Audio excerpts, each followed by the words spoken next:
Shalom, jumpa lagi dengan saya Linda di channel saya Kesaksian tentang Tuhan Yesus. Pertama-tama saya ucapkan banyak terima kasih buat saudara yang sudah nge-like, subscribe, dan sudah share video saya yang kemarin. Kiranya kesaksian saya itu bisa menjadi satu berkat buat saudara dan juga orang lain. Dan seperti janji saya di video yang lalu, bahwa saya akan share bagaimana pertolongan Tuhan datang ketika saya sedang terjatuh dalam lembah kekelaman kehidupan saya. Jadi pada tahun 2008, pada saat itu bisnis saya boleh dikata sangat bagus. Jadi lagi melejit-lejitnya dan secara finansial saya sangat terberkati. Jadi orang luar itu melihat saya banyak uang gitu dan dermawan. Di saat itulah saya dimanfaatkan. Jadi ada 4 orang teman. Yang teman sebenarnya ini mereka adalah customer saya dan mereka juga punya hubungan yang tidak terlalu dekat dengan saya. Cuma sekedar mengenali saya, kenal saya, tahu di mana rumah saya gitu ya.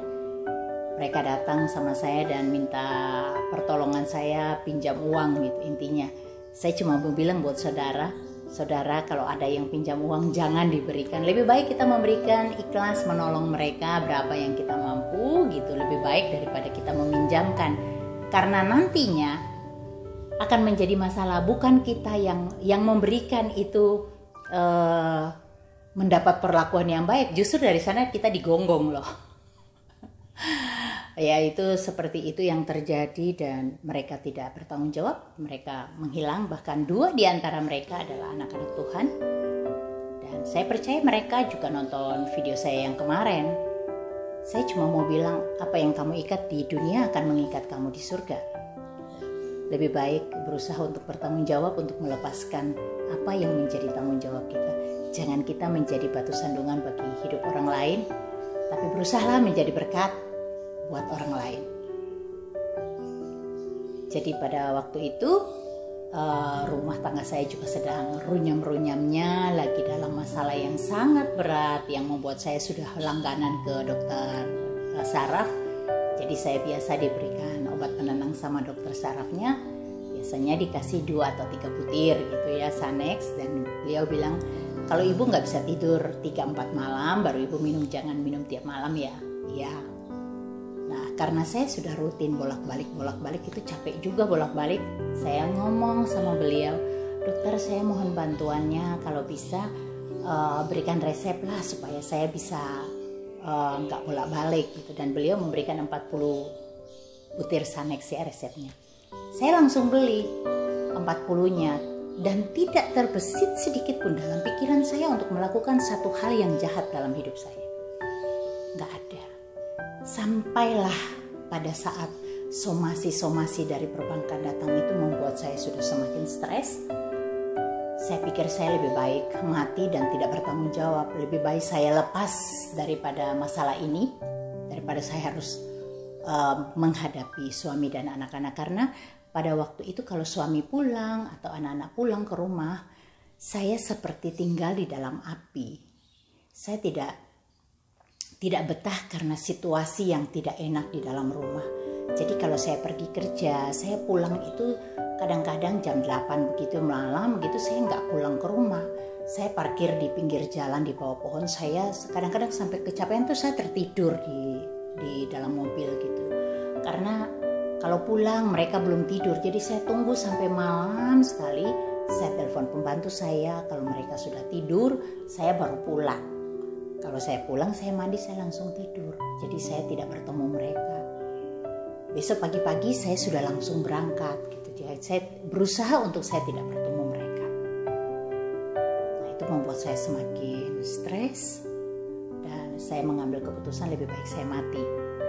Saya mengambil 20 butir Sanex tadi ketika rumah sedang kosong. Jadi waktu itu saya pun sudah terjatuh dan saya tidak bisa lagi membayar pembantu, bahkan pembantu pun sudah saya lepas. Memberi makan anak pun sudah susah karena saya sudah benar-benar kejepit, saya sudah stres dan saya tidak bisa berpikir untuk bekerja untuk cari duit lagi. Akhirnya saya gerus 20 butir tadi, saya minum dengan red wine. Jadi saya perhitungkan anak saya yang kecil waktu itu mungkin baru kelas, kalau nggak salah kelas 3 SMP. Jadi dia masih di sekolah. Dia berangkat sekolah pagi gitu, pagi sekali saya sudah gerus dan saya minum. Saya perkirakan kalau dia pulang kondisi saya sudah tidak bisa diselamatkan. Saya sudah perhitungkan demikian. Jadi begitu dia berangkat saya langsung minum. Anehnya ada sebuah telepon yang tidak lepas dari tangan saya. Masih ada dalam genggaman tangan saya. Jadi saya sendiri pun sudah tidak sadar gitu, tidak ingat lagi. Tapi ada teman saya dari Bali yang menelpon saya. Oh Pak Peter, terima kasih banget. Dia biasanya telepon saya setiap pagi, cuman teman kerja ya. Jadi dia cuman ngecek karena tahu saya dalam masalah kayak begini. Dia bilang, apa kabar gitu, sudah makan atau belum, bagaimana, mau kemana nih hari ini. Jadi dia begitu dan dia bilang saya dukung dalam doa. Dia bilang begitu. Saya bilang kamu jangan doa di depan saya, kalau kamu mau doa di belakang aja gitu, jangan kamu sebut-sebut Yesusmu di depan saya nggak percaya sama Yesus. Jadi dia waktu menelpon saya itu ternyata saya sudah bicaranya ngaco gitu. Jadi dia menelpon teman saya lagi, teman lain lagi di tempat saya, dan teman ini datang ke rumah saya, teman kerja juga, dan kami dari perusahaan herbal. Adik saya dari Makassar juga telepon saya dan situasinya sama. Terus adik saya mengkontak bel suami saya dan minta tolong supaya anak saya bisa pulang ke rumah karena saya dalam kondisi sakit gitu. Dan anak saya pulang ke rumah, teman saya juga udah di rumah gitu, dan mereka memberikan pertolongan buat saya. Saya diberikan kloropil. Setelah kloropil itu saya dimasukin ke mulut saya katanya bisa muntah-muntah, dan saya sadar lagi itu besok pagi jam 5 pagi. Jadi cukup lama saya tidak sadarkan diri. Tapi setelah saya sadar itu saya terbangun, saya minta minum, dan anak saya di samping saya ternyata dia tidak tidur, dia tungguin saya sampai pagi. Dia memeluk saya, dia menangis, dia bilang, "Mami jangan tinggalkan aku. Kalau Mami pergi saya harus ikut siapa?" Di situ saya peluk dia, saya bilang, "Mami gak apa-apa, Mami gak akan pergi. Mami sayang Noni." Nah ternyata setelah dia besok itu saya bujuk, 2 hari kemudian dia tidak sekolah, dan hari ketiga dia berangkat sekolah. Saya itu selama 2 hari itu memang saya dalam hati saya ini, ya Allah, apalagi sih kok saya masih dipertahankan nyawa saya. Hidup saya sudah hancur, rumah tangga saya hancur, keuangan saya hancur, bisnis saya hancur, hubungan dengan anak hancur, apalagi? Ya Allah, ini nyawaku, ambillah. Aku sampai begitu. Kalau ingat pada masa itu selalu air mata saya jatuh. Tuhan, berat sekali cobaan yang saya alami saat itu. Sehingga benar-benar saya ingin mati. Lalu saya menggerus lagi 20 butir itu. Ketika anak saya begitu berangkat sekolah, saya langsung cepat-cepat gerus, saya minum lagi. Dia feelingnya ndak enak. Jam 10 itu feelingnya, 10 pagi itu feelingnya ndak enak. Dia pulang, izin dia pulang. Ketika dia pulang dan ternyata benar, dia temukan aku sudah dalam kondisi yang seperti itu, minta tolong tetangga, dan akhirnya saya dibawa ke rumah sakit. 3 hari saya tidak sadar itu. Ketika saya mau sadar, itu saya ada dalam satu penglihatan. Saya ada di satu padang yang sangat luas, sejauh mata memandang, hanya melihat tanaman ubi rambat. Dan ubi rambat itu berwarna hijau pupus daunnya. Saya tidak tahu jalan keluarnya di mana, saya nggak tahu. Karena seluas mata memandang hanya ubi jalar itu. Tiba-tiba ada beberapa orang teman saya, perempuan di samping saya gitu, dan saya mengenali mereka. Tapi kalau sekarang ditanya siapa ya mereka itu, saya tidak bisa ingat lagi siapa mereka. Tapi feeling saya mengatakan mereka adalah teman saya. Lalu tiba-tiba mereka menghilang. Tidak ada. Saya cari kemana ya mereka tadi ya? Kok ngilang semua? Oke, saya jalan sendiri. Saya jalan sendiri, tiba-tiba saya terjebak di dalam sebuah lubang. Dan lubang itu galiannya tuh rata ke bawah, rata dan sempit. Ujung-ujung dari ubi rambat itu sudah menjuntai ke bawah. Saya coba menarik itu untuk naik, tapi tidak cukup kuat, putus jadinya karena berat badan saya ya, ubi rambatnya putus. Saya mulai angkat tangan gitu, saya raba bibir lubang itu bisa dijangkau tangan saya, tapi saya tidak bisa naikkan tubuh saya karena tubuh saya berat. Lalu saya lihat ke belakang, oh ada bibir lubang yang lebih rendah. Saya coba lompat di situ, saya naik dan saya bisa keluar. Saya keluar, saya berjalan, saya tidak tahu arahnya kemana. Karena tidak ada petunjuk di situ. Benar-benar tersesat. Kalaupun saya jalan mungkin berhari-hari dan tidak ada ujungnya, saya akan keluar di mana. Ketika saya sedang bingung, berjalan sedang bingung itu, saya berjumpa dengan seorang perempuan yang dia itu nampaknya mau ke ladang, karena itu ladang ubi ya. Jadi dia mau ke ladang, dia berpakaian celana panjang coklat muda yang lusuh dengan hem hijau tua yang lusuh juga, dia menggunakan caping. Saya menyapa dia, "Assalamualaikum, Mbak." Dia jawab saya, "Waalaikumsalam." "Mbak, kulo nyuwun tangklet nggih." Saya bilang dia, "Mbak, saya mau nanya ya, Mbak." Dia menjawab saya tapi capingnya dia menutup arah mukanya. Dia bilang, saya yang bilang sama dia, "Mbak, niki jalan medale pundi nggih? Ini jalan keluarnya mana ya, Mbak?" Terus dia jawab saya tapi capingnya dia tutup ya wajahnya. Dia bilang, "Jenengan jalan aja ke arah timur, terus saja nanti ketemu ada tenda-tenda orange. Nah, di sana ada orang jualan. Jenengan ke timur lagi itu jalan raya," katanya. "Oh, inje matur suwun nggih, Mbak," saya bilang gitu. Terus saya pamit mau jalan. Begitu saya baru melangkah 3 langkah, dia manggil saya lagi, Mbak. Saya balik lagi, "Oh, inje wonten menapa, Mbak?" Dia bilang dalam bahasa Jawa, "Mbak, saya ingatkan kamu ya. Jangan pernah kamu kembali lagi ke tempat ini. Tempat ini sangat berbahaya. Apalagi kamu itu sendiri. Jangan pernah kembali ya." Oke, terus saya bilang, "Oh iya, terima kasih, Mbak." Saya terus jalan. Benar aja saya menemukan tenda itu dan di situ ada orang jualan jambu air demak, seonggok jambu air demak dan ada beberapa buah jeruk bali. Saya tawar harganya. Saya nanya harganya dan, "Kok mahal banget, Mbak?" Saya bilang, "Kemarin saya beli nggak segitu." Mbaknya bilang, "Kalau mau beli ya beli, jangan ditawar," katanya. Ya, feeling saya mengatakan saya bisa beli dan akhirnya saya beli semua. Saya beli semua dan saya keluar.